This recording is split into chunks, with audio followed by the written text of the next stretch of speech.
Hey everyone, welcome back to my channel.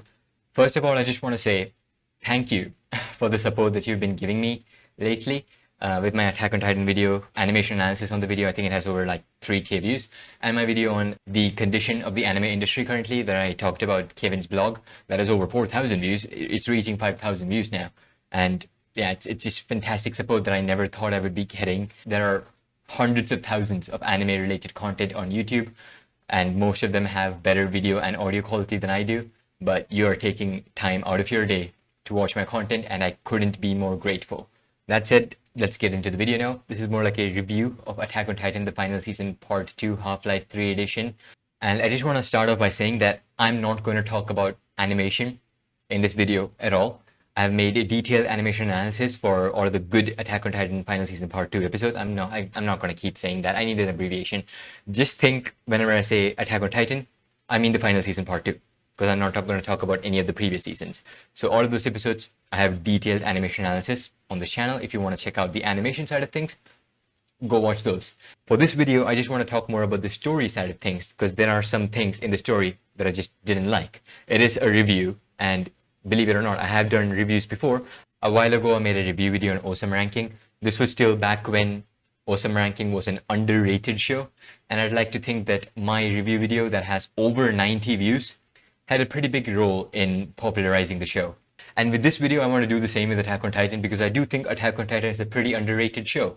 So now that you're watching the video, you most likely read the title, and from there it should be obvious that I'm only going to focus on the negatives. I'm not going to talk about the positives much, because if I was to talk about the positive, this video would be 3 hours long, because Attack on Titan is a fucking amazing show. Especially this season had some of the peak moments of Attack on Titan, and that's my first thing. I want to say the first 5 episodes of this season is some of the best stuff I've seen in any medium ever, not just animation. The storytelling, the way the plot just perfectly came together, the way all of the elements that have been foreshadowed ever since season 1, all of it came perfectly together. It was just amazing to see. There are negatives that you could point out if you were nitpicking, but I can't even do that. I can't even nitpick negatives about the first 5 episodes. It was just that good, and I thoroughly enjoyed it. All of my issues come from the latter half of the season. The biggest issue I have, it's not really an unpopular opinion, because literally everyone critiquing on this season has probably already talked about this, whether you're a fan of Attack on Titan who believes that it's the best show ever made, whether you're a hater who thinks the show is overrated. Everyone has heard this critique multiple times, and it's that the alliance makes no fucking sense. And I'm on the side that believes that, yeah, that's true. The alliance, it makes no fucking sense. So the whole idea of forming this alliance, it was brought up by Hanji, because she believed that, get this, all right? She believes genocide is bad. No shit, Hanji. Everyone knows that genocide is bad, including your own people, because guess what? Your people, the people in Paradise Island, have been victims of genocide for like 200 years. The rest of the world wants you dead. But now that you're winning, now that you're eliminating the enemy, that is the rest of the world, somehow now you have to point out that genocide is bad and undo all of the things that you have done before. And that really doesn't make any sense to me. And John even points that out. John is my favorite character in this season, at least, after Erwin, of course. And the way John just counters all of Hanji's points when she talks about all this bullshit that genocide is bad, it all makes sense. John makes sense. He's all about, yeah, what are we going to do? If we stop Erwin, the rest of the world is just going to fucking kill us. And Hanji's answer to that is, genocide is bad. It's all about perspective. I think most people who have been sort of brainwashed into liking everything about the show have, when Hanji says genocide is bad, what they hear is that you only really need to crush the enemy. You don't need to go this far. You don't need to eliminate every single person who is not part of Paradise Island. But when I thought about this whole situation logically, I heard a completely different thing. What I heard was, our people have been victims of mass genocide for hundreds of years. Now we are killing all of our enemies, but genocide is bad, so we are going to stop Erwin so that the entire world can kill us. I guess one idea is to go with Armin's plan of just crushing Marley, just releasing the Wall Titans of Shiganshina only. But that, again, it doesn't really make much sense, because that would still kill millions of people. That would completely destroy the entirety of Marley. and the rest of the world is not any better than Marley. And as Udo mentioned in like episode 2 of Final Season Part 1, rest in peace Udo. Udo talks about how the rest of the world hates Paradise Island even more than Marley does. So again, Armin's idea does not make much sense either. Just the Alliance is fine with crushing the entirety of Marley and killing millions of people who are their enemies.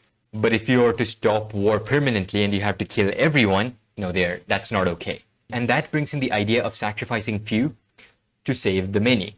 And that is executed very poorly in Attack on Titan. It's not even mentioned very well in Attack on Titan. It's not something that should be mentioned every time something like that is discussed at all. The show that really goes deep into that idea is the Fate series. The whole ideology of the Emiya family is to sacrifice the few to save the many. And it is an idea that is very well explored in Fate, especially Heavensfield, because they're the main character, Shiro. He goes against that ideology. In Fate Heavensfield, Shiro is like, I know I'm supposed to sacrifice the few to save many, but Sakura's mommy milkers got me questioning my ideals. When you kill all of the enemies, you kill people who are your enemies, and you also kill innocent people who have nothing to do with anything. But if you don't do that, the rest of the world, your enemies, will kill all of your people. They will kill everyone, including the innocent and children. So you don't want that. You want to protect your people. So you kill the enemy, and in this case, the enemy is the rest of the world. The scale shouldn't really matter, especially for these people who have committed mass murder multiple times. Armin killed thousands of Marleyan Eldians when he transformed. And all of these Eldians who are in the Alliance, like Mikasa, John, all of them, they killed hundreds of Marleyan soldiers. Why do they do that? They're not killing for sport. They are sacrificing the lives of the enemy, the few, so that they can save the life of the many, or the people in Paradise Island. And now that they're winning, they think it's wrong all of a sudden. Because now the same people, the people of Paradise Island, in this scenario, they are the few because they're put up against the entire world. So now they no longer matter. And now the many matters. That is the entire world, and that's your enemy. And now you want to save them. It's like the ending of Fate Zero, one of my favorite endings in anime. そんなバカな何が正しいものか生き残ったのが200人そのために死んだのが300人確かに君は多数を救うべく少数の犠牲を選んでいるそうだろうエミやキリツギ Where Kiritsugu is in that ship situation. I highly recommend you watch Fate Zero. For that you have to get into Fate.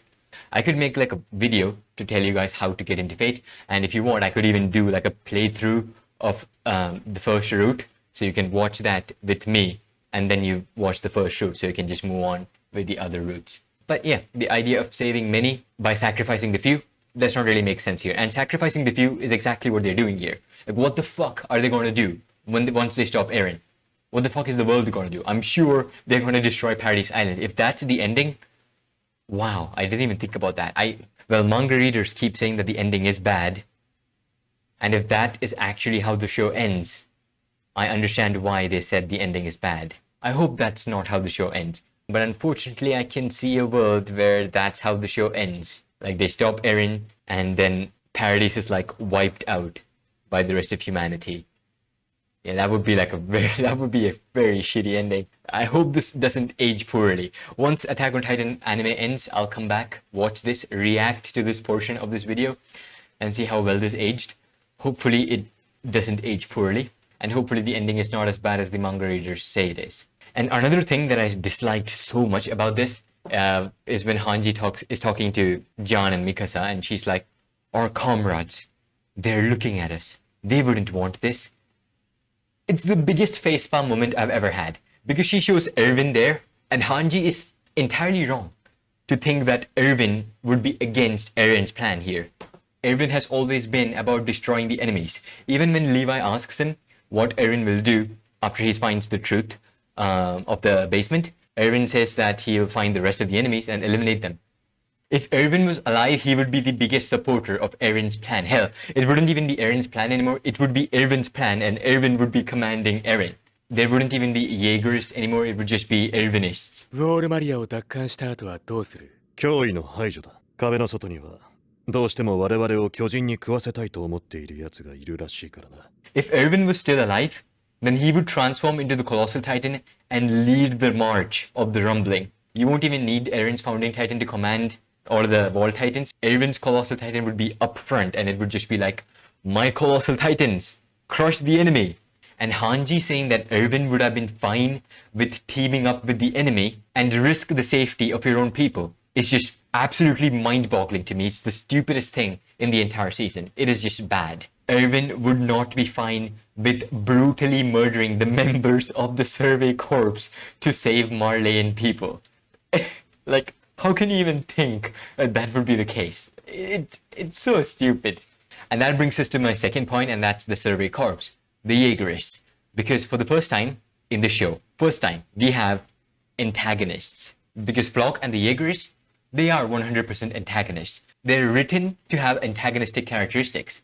And again, I go to the idea of what would have happened if Erwin was alive. Erwin would be in the position where Flock is right now, and Flock is just like a racist bastard. It makes sense with how Flock has been characterized throughout the series. It's not a character inconsistency or whatever, but what is a character inconsistency? It is with the rest of the Jaegerists. Like how they all blindly follow Flock. They don't even have a thought process. Like when Onyang Capone calls them xenophobic, racist, and fascist, he's absolutely right. And all of these Jaegerists, they don't have a brain for themselves. They just blindly follow Flock. It's like all of the people in the Survey Corps, other than our main crew, of course, they can't think for themselves. Flock's side of things makes sense, especially because they show the interaction that Flock has with Erwin. But everyone else blindly believing in Flock, I don't understand why that's the case. Because if you think about it, why wouldn't they support Mikasa? Why wouldn't they support Jan? They are heroes. Why wouldn't they support Hanji? She's the fucking Survey Corps leader. Instead, they choose to support Flock. And my issues are not with them supporting the Jaegerist ideologies. It's with them supporting these negative things, right? Like fascism, racism, and xenophobia. Those are objectively wrong things. If Erwin was alive, would he kill Onyang Capone? Fuck yes, Onyang Capone is an enemy and is a major threat. Of course, Erwin would kill Onyang Capone, but he wouldn't be like, oh, Onyang Capone is black-skinned and we are white-skinned, so now we shoot Onyang Capone because he's the enemy. Flock did not actually say that, but that's what the people in Twitter heard when Flock gave that speech. But anyway, Erwin would just be like, Onyang Capone, man, I understand, like, that we have some history, but at the end of the day, you are the enemy, and I have to fucking pop you in the head. And he would fucking kill him. If Erwin was alive to lead the Jaegerists, more people, the viewers, would actually think on their own and be like, yeah, the alliance makes no sense. And what the Jaegerists are saying actually makes more sense. But because the writer is associating all of these antagonistic properties with the Jaegerists, the viewers will just consider them as the antagonists. And everything they do will be wrong. This has never happened in Attack on Titan before. Attack on Titan has always been about ambiguity between two sides. All of them put into a world that's just shit. But now we actually have a group of people who are treated as the antagonists. Even I treated them as the antagonists. It wasn't until episode 11 with Flock's speech that my eyes were opened. In episode 11, Flock says, if Erwin dies, Paradise will drown in a sea of blood. The world will seek revenge and butcher your parents, siblings, and children. Give your hearts. And when I read that, I was like, what the fuck is Flock about? Shut up, Flock. You're the villain. And then I thought about what he said and I was like, he's actually right.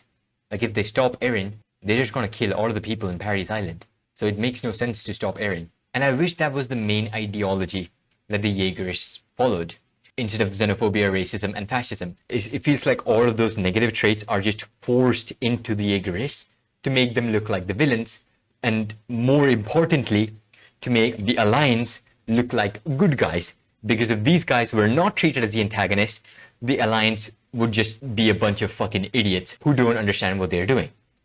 And that is exactly what they are. And that really is my biggest complaint about the season as a whole. I wish we could have seen more of a neutral side to the Jaegerists, other than them being treated as the villains. Because if they were treated neutrally, I wonder how the main cast, right, Mikasa, Connie, Jan, what they would have done. Like, then if they joined the Jaegerists, it would have made total sense. Like, they want to protect Eren. They want to go against the Marleyans who are going to try to kill Eren. And this really is the most debatable topic about Attack on Titan the final season. Let me know what you think in the comment section. If you agree with me, or if you think that the Alliance actually makes sense, and what would Erwin have done if he was alive? Or more like what you think Erwin would have done if he was alive. Because there isn't really any objective right and wrong here. You can have your own theories. My third issue is with Magath. I liked Magath as a character, and they ruined all of that in one episode. It's funny how that works. In one episode, all of Magath's characterization was completely fucking crushed. Magath was never actually a racist. He was always protective of the kids, alien kids. He didn't really force them to commit murder, though he has to because he's like the Marley military guy training the warriors. But he never wanted to do that, and it's always shown in a very subtle manner, and always enjoyed that. Like in episode 2 when he approaches Zeke and Colt and he's joking around with them. Like that's a clear giveaway that he's actually treating racism as a joke and he's talking to them as if they were actual people. And that's a good thing. He was always extra hard on Zeke, but that was like tough love. He did not want Zeke to become a murderer because he saw that Zeke was just a sweet little child. And for some reason, Isayama just forgot about his character for this one episode. And I'm talking about this Stew episode, where he's just blatantly being racist, just saying the most childish shit ever, and then calling John a child. He's just such a fucking unlikable person in this episode for no reason. Except there is a reason, and the reason is to build like a shitty idea of tension. Like there needs to be tension because these guys are enemies. So they have to come up with artificial tension. Even though in the previous episode when they met Annie, there was a complete lack of tension, and that was my issue with that episode. There was a very good opportunity there to completely change that interaction. Instead, we got like a Joss Whedon version of that interaction. And now we get this, where Magath's character is just completely butchered to make him sound like an idiot. I can understand if he's like putting up a front, right? He wants to appear superior. But that is just such a fucking childish thing to do. And in the literal next episode, he just goes back to being who he was. Like, we know he's not racist, so the change it's natural that he's reached to this point where he's bowing to Eldians, asking for their forgiveness for the dumb shit that he did in the previous episode for no reason. And that really is my issue. There is no reason for him to switch from being a childish dumbass in episode 7 to the logical person that he always was in episode 8. I think the numbers are wrong, it's episode 8 and episode 9, but you get the point. If Magath was actually just a brain-dead racist, like he was in the Stew episode, then it makes no sense for him to just switch like that in the next episode when there's absolutely no event for him to make that change, except him looking at Gabi and being like, Gabi! And now, oh no, I look at Kid and Sai, I'm no longer racist. That makes no fucking sense. But that's not the case. He's never been racist. The issue is him being a fucking idiot in the Stew episode for no reason. Except, of course, as I said before, to build artificial tension. And of course, my final issue, as I mentioned briefly before, is the Annie scene. Like, they meet up Annie and, oh, OMG, Annie's so cute. Oh, woo, she's eating pie. The last time you met her, she murdered like hundreds of your comrades. But hey, that's totally fine because 2 episodes from now, you are going to be murdering hundreds of your comrades. Yeah, the writing, it really did fall off for Attack on Titan. If the season ended with this, it would be like a fucking 11 on 10, best show I've ever seen in my life. But instead, it continued, and the episodes that came after, it wasn't very good, and I just didn't like it. And that's about it. If you liked the video, leave a like. If you disliked the video, leave a dislike and tell me down in the comment section what you disliked about this video. And in fact, tell me anything you want in the comment section. That's what the comment section is for. If you want to watch more of my content, subscribe. And that's about it. Thanks for the views.